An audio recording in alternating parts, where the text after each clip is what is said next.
Respect is not given. It is not bought. It is not demanded. It is not taken. It is built, slowly, quietly, through every decision a man makes when nobody is watching. The Stoics understood this better than anyone.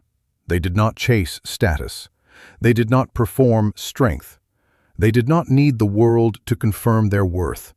They built themselves from the inside out, and the respect followed automatically. Here is what they knew, and what every man needs to hear.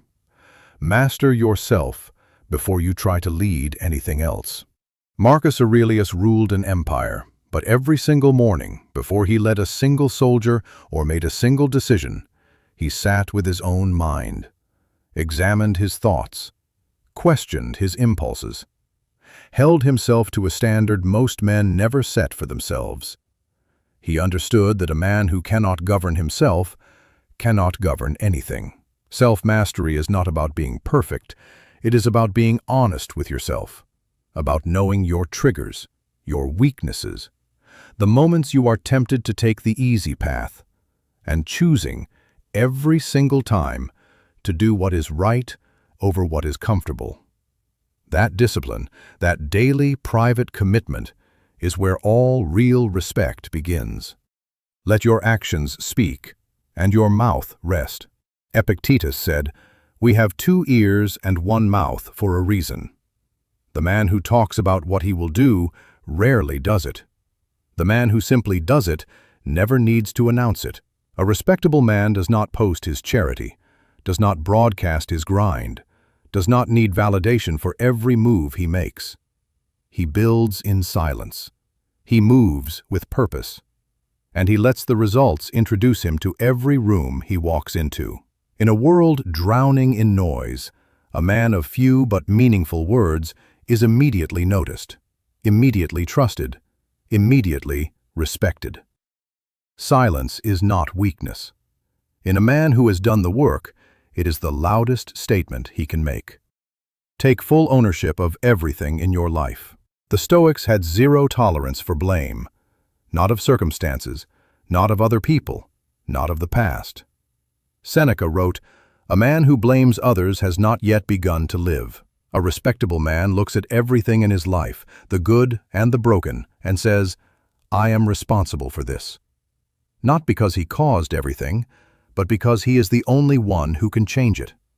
This ownership, this absolute refusal to be a victim of his own story, is what separates boys from men.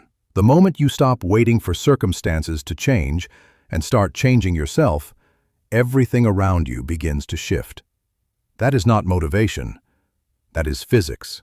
Protect your word like it is your most valuable asset, because it is. A man whose word means nothing is a man who means nothing. The Stoics believed integrity was not something you had on good days. It was something you held in the difficult ones. When keeping your word cost you something, when honoring your commitment was inconvenient, when the easier path was to simply not follow through. Those are the moments that define a man's character. Do what you said you would do. Show up when you said you would show up. Deliver what you promised, even when no one is checking. Because the person always checking is you. And the standard you hold yourself to privately is the man you become publicly. Carry yourself like a man who has nothing to prove. This is the final piece, and the most powerful. A man who is constantly proving himself is a man who does not believe in himself. He argues to win. He competes where there is no competition.